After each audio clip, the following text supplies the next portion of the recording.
Good evening, and thank y'all for being with us again today. We just completed a unified command group meeting on what is now Tropical Depression Barry. As you all know, today we were planning to visit some impacted areas, including Plaquemines Parish, St. Mary Parish, and Terrebonne Parish.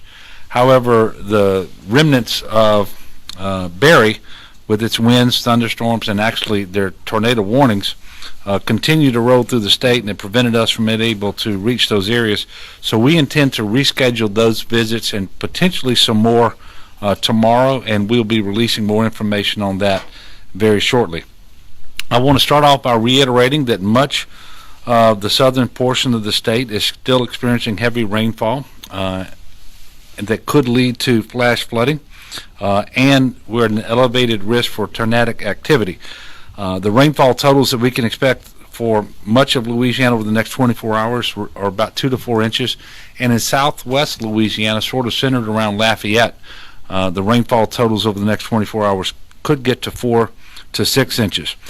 At present, and until 7 p.m., there is a tornado watch for the entire Florida parishes plus Ascension. So that's 9 parishes, and so we continue to stress what we said yesterday, and that is not to let your guard down and become too complacent too soon. Remain vigilant and pay attention and watch the advisories that come out from the National Weather Service. And you can watch the Weather Channel, the local channels, pay attention to radio and so forth. Obviously, Barry has been an extremely slow-moving storm that from its very inception has behaved differently than other storms, other tornadoes that we have experienced. That being said, I, for one, am extremely grateful that the forecasted rains and flooding did not materialize. This was a storm, obviously, that could have played out very, very differently. We leaned forward. We were prepared for the risks, the threats that had been forecasted. And again, we're thankful that the worst case scenario did not happen. But we understand here in Louisiana, if nowhere else, that will not always be the case. Based on what we've experienced, I think we've learned, as we do in every single storm, and that will make us even better prepared for next time, and we do know that there will be a next time. And I want to stop for just a moment and just thank the thousands, and I know this is probably not something that most people see, and they can't really appreciate it because they don't see it. Literally thousands and thousands of people all across Louisiana responded to Barry. And I'm talking about from our federal partners with FEMA, who have been here with us from the beginning, the Coast Guard, who performed extremely well for us. They have a capability that we really don't have in terms of the equipment and the expertise to fly when the winds are still at elevated levels, and they were able to make search and rescue for 13 individuals in the Ile de Jean Charles area. And 2 pets, I learned today, that were also taken out of that area. But also all of the folks at the state level, represented by the leadership that is here behind me, but beyond that, at the local levels, with sheriff's offices, first responders, fire departments, levee authorities, you just name it. And then it extends out to the faith-based community and other organizations who always step up and perform valiantly. And I want to thank them on behalf of the state of Louisiana. At present, we've reopened a total of 107 floodgates of the 601 that were closed. We have begun opening floodgates in Lafourche and Terrebonne, as well as several floodgates within the hurricane risk reduction system within the greater New Orleans area, including the Western Closure Complex. You will recall, and you're going to hear from Chip Klein shortly, the chairman of the CPRA. This was the first time that the risk reduction system was completely closed off and buttoned up, and I'm sure that we're going to be able to get a report, perhaps not tonight, but soon, on how it performed from here. At least it appeared to perform extremely well. Altogether, with search and rescue across the state of Louisiana, 93 individuals were saved from 11 parishes. I would point out that 48 of those came from one facility that was evacuated between 2 o'clock this morning and 6 o'clock this morning in Iberia Parish. That was the Iberia Medical Center. And I want to thank all of the individuals who were so helpful in making sure that that evacuation happened timely and very, very smoothly. We currently have 177 coaches. By tomorrow, all of the coaches will be returned. We will retain the paratransit units until all of the individuals with medical needs who are currently being sheltered, and I think we have 88 of these individuals who are being sheltered in the Rapides Parish mega facility until they get returned to the nursing home in Morgan City. I'm sorry, in St. Mary Parish, not in Morgan City. And then we will keep whatever paratransit units that we need to move any other medically fragile people. We also have 140 school buses that will be returned by close of business tomorrow, and I want to personally thank all of the school districts who loaned their buses to us. And it's good that we were able to have those to increase our ability to move folks as might have been necessary. When it comes to power outages, we've been in constant contact with the Public Service Commissioner and the various electricity providers around the state. We know that since the storm started, they have restored service to about 188,000 customers, and many of those customers were restored more than once. And so the total number of outages were greatly in excess of 188,000. The severe weather we experienced today through South Louisiana has caused additional damage and slowed the restoration process because bucket trucks can't operate until the winds are reduced below a certain level so that those linemen can be safe. However, crews are still encountering challenges across some areas of the state of Louisiana, and as quickly as they are able to engage, they are doing so. And so we believe that power will be restored relatively quickly for most of the areas in the state of Louisiana without power now.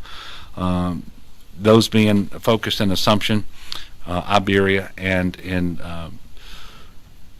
St. Mary Parish. I do want to remind everyone that down power lines do present an extremely dangerous hazard. You should always assume that the lines are live.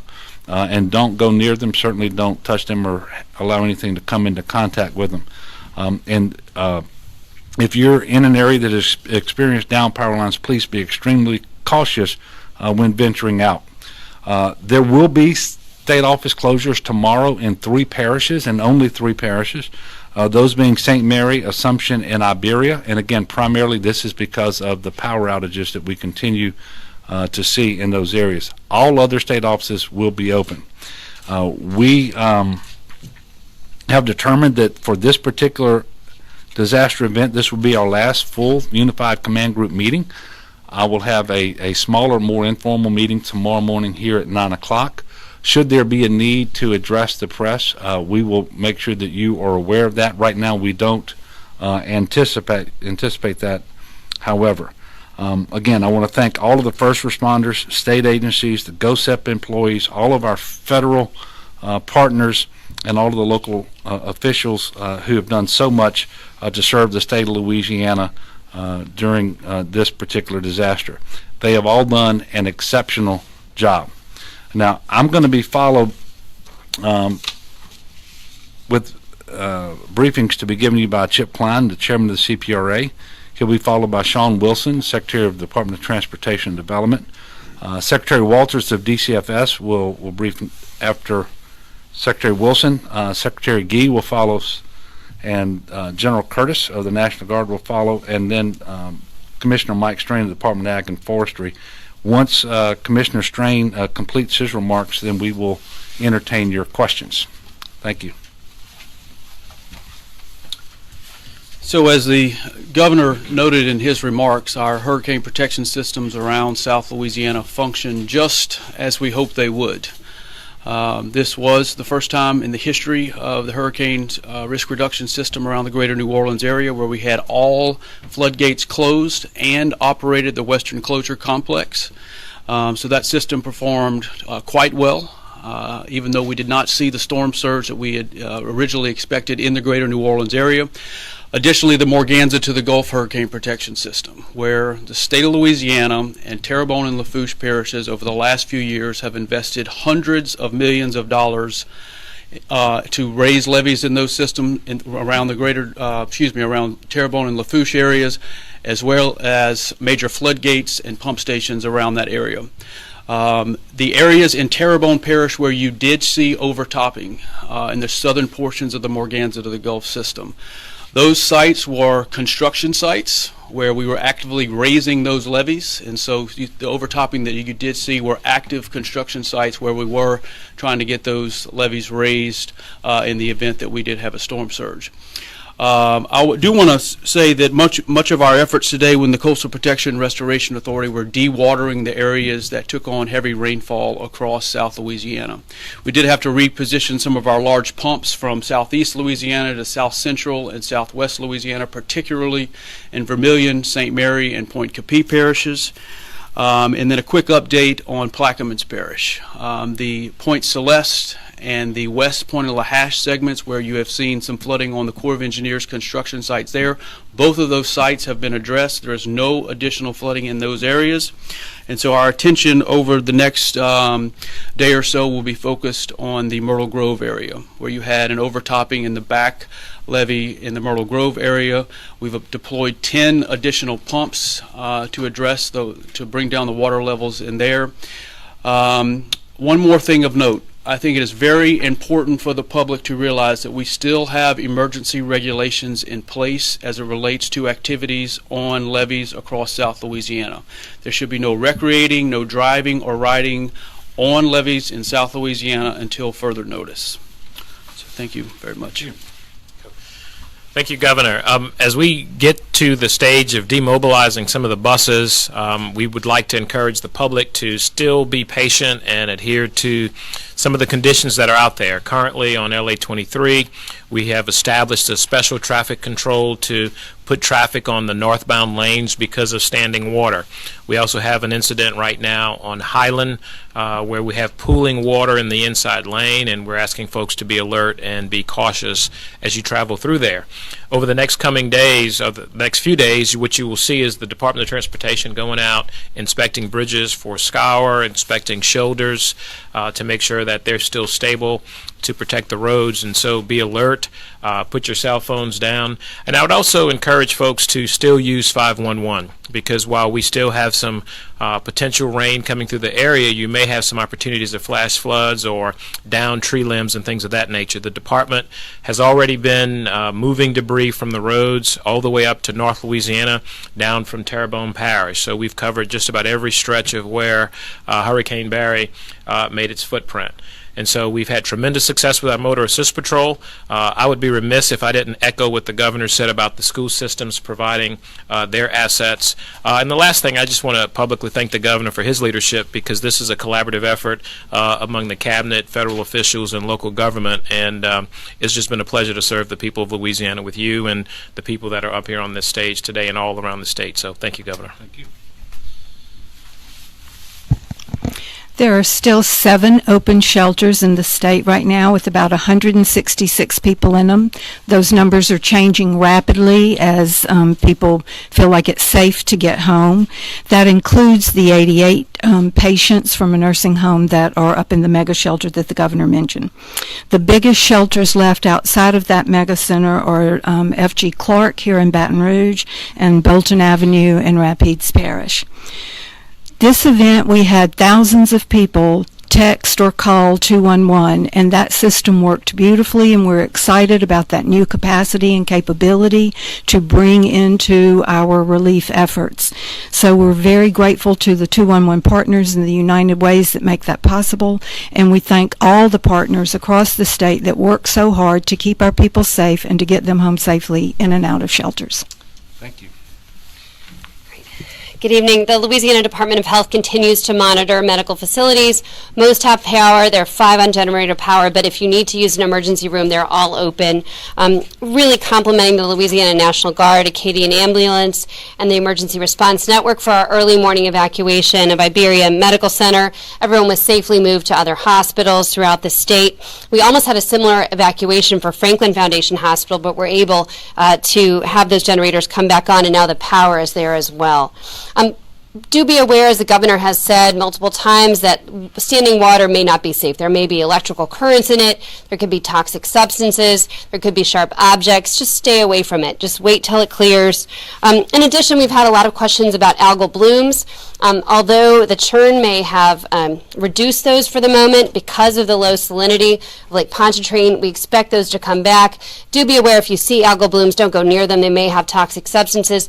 Our website, Louisiana Department of Health, will have regular updates, and we'll be testing those when it's safe to do so. Thank you. Thank you. Good afternoon. So the Louisiana National Guard has maintained about 3,000 soldiers on duty through today, positioned predominantly across South Louisiana, ready to respond if and when we were needed.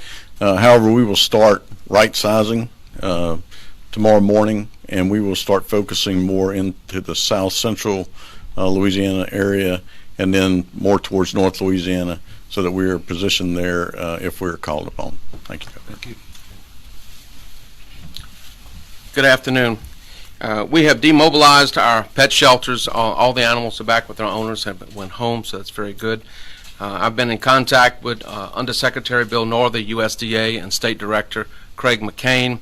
What we're going to do tomorrow, the executive directors from each parish will be out doing an initial survey of crop damage and livestock losses.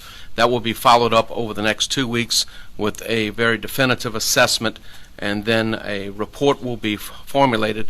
And it's necessary we do it over the next 2 weeks. We did receive, some damages to our crops, and also to in some areas where we had livestock that was subject to flooding. Depending on what the weather does over the next 2 weeks, we'll determine what the overall damages will be. Once that assessment is made, if it reaches certain federal levels, then I will be asking our governor to submit a request to Secretary Perdue for a secretarial declaration of disaster. If we get a secretarial declaration of disaster, it will kick in a number of programs under the Farm Bill, low interest loans, also emergency assistance for livestock. Will also kick in a number of programs to rebuild and rehabilitate the land. We will be traveling tomorrow towards the southern part of the state and the affected areas, and then Tuesday up through central Louisiana and northern Louisiana. Thank you. Thank you, Commissioner, and certainly I will sign that request if you present it to me, and we'll do that. I want to thank you for your leadership and your personal presence here at the UCG for each one of our meetings, and I really appreciate that. So with that, we're going to open for questions. Greg?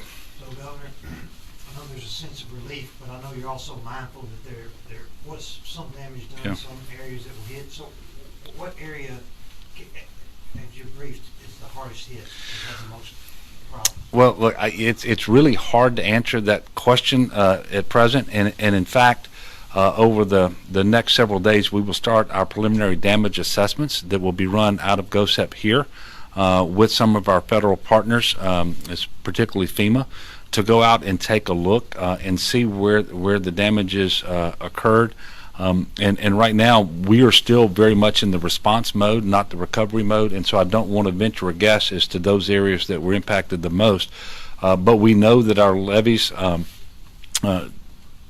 in Plaquemines Parish, the back levees, we know that Lafitte, we know that Grand Isle, we know that Terrebonne, we know St. Mary, we know other places where we've been in a significant flood fight, and it's not until the water recedes and then you know exactly what you're dealing with, because while we don't believe the integrity of any of our main levees has been compromised, there's going to be a lot of inspections that have to take place to confirm that, and obviously we have to be diligent and timely about doing that because we're in hurricane season.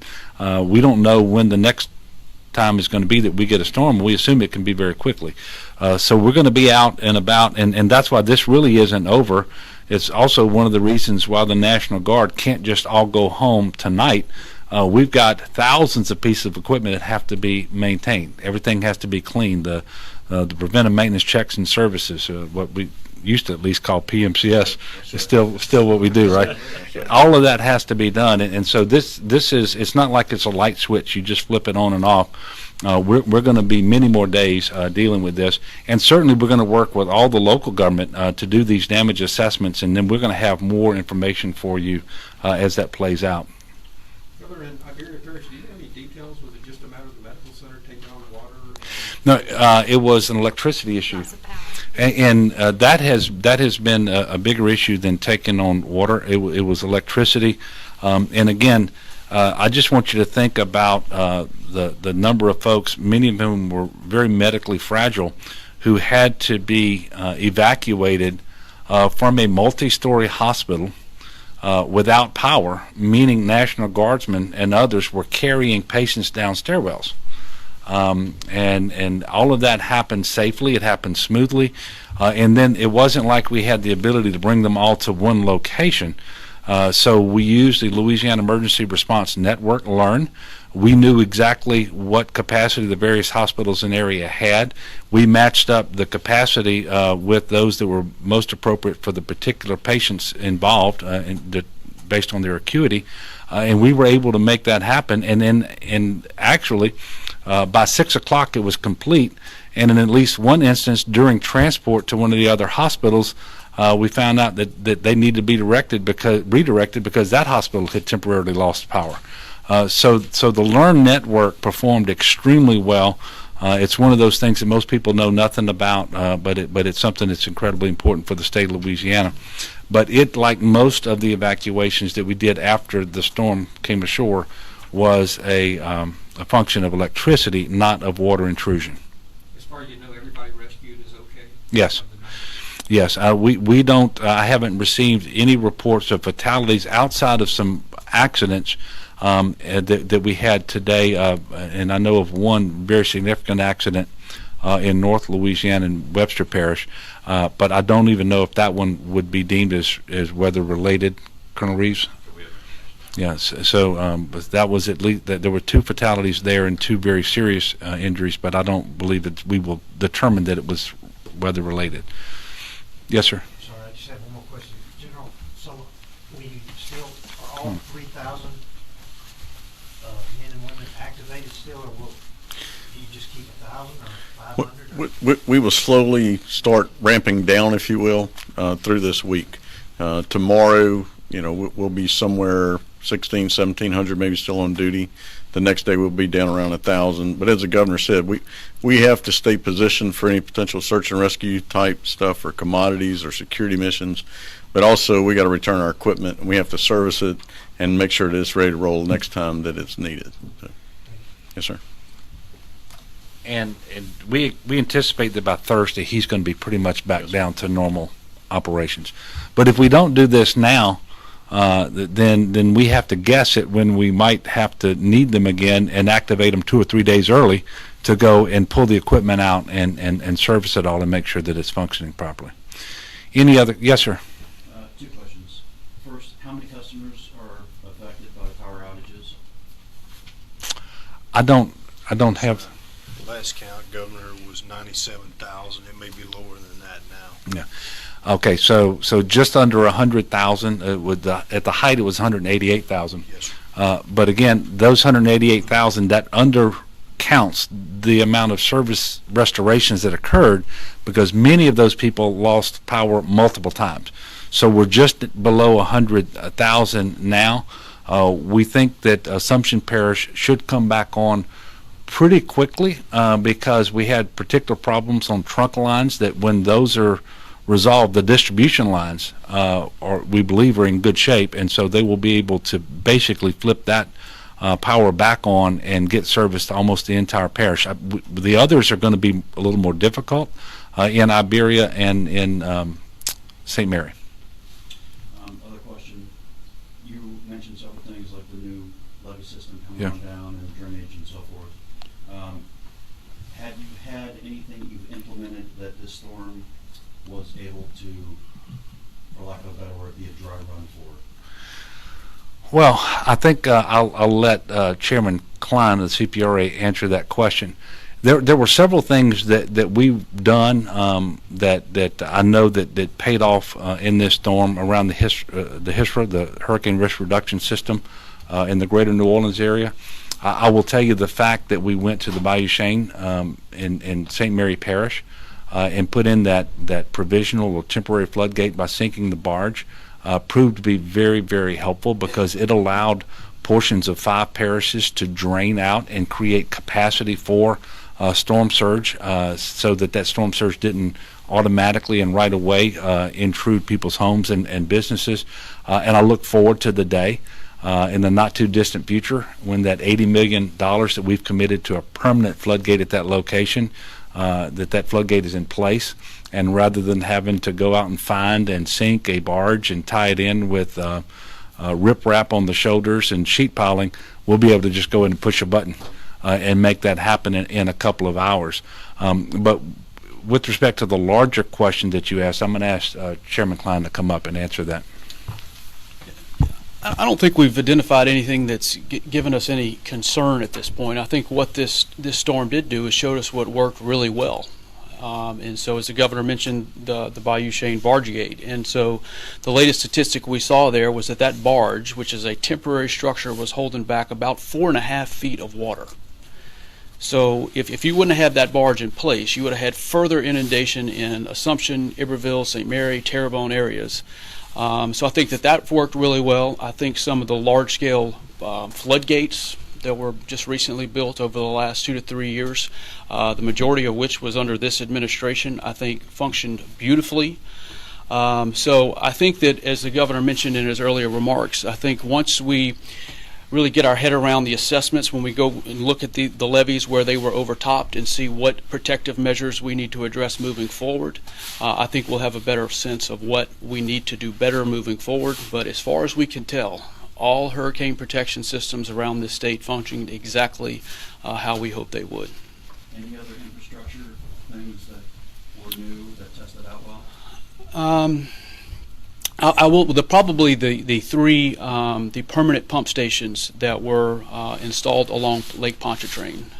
So we have the Western Closure Complex, which is right there in the intercoastal. It's the largest pump station in the world. We have operated that structure before, but I think that there were 3 pump stations, what should we call the permanent canals, pump stations on the permanent canals there, where it was the first time where we have operated those pumps, and that was the last remaining component to be finished in the hurricane risk reduction system around the greater New Orleans area.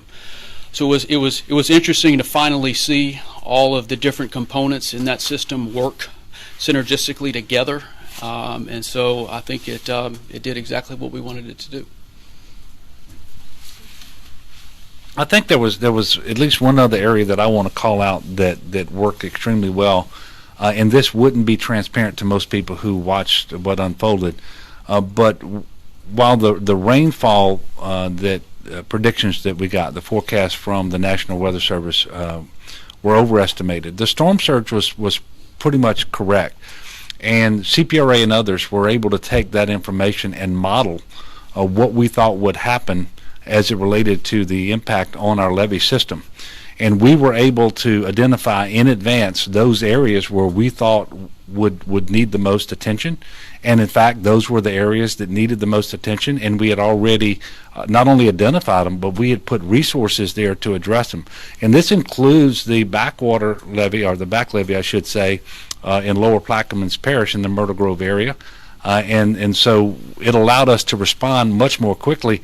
As a result, that wasn't as bad as it could have been because we fortified the levee in advance. We were there to effect repairs as soon as the conditions allowed us to do so. And as a result, for example, Highway 23 never closed. Had we not done that work in advance, we can't say that would have happened, that it would have transpired exactly the way it did. So we learned lessons through technology and better modeling and things like that. I can just tell you it's never perfect, and we always learn lessons, and we can always improve. But I am very proud of the work that was done and in advance to make sure that the people of Louisiana were as safe as they could possibly be during the storm. Any other questions? Well, again, I want to thank all of you, and I want to thank the media, because this is how we principally communicate with the people of Louisiana.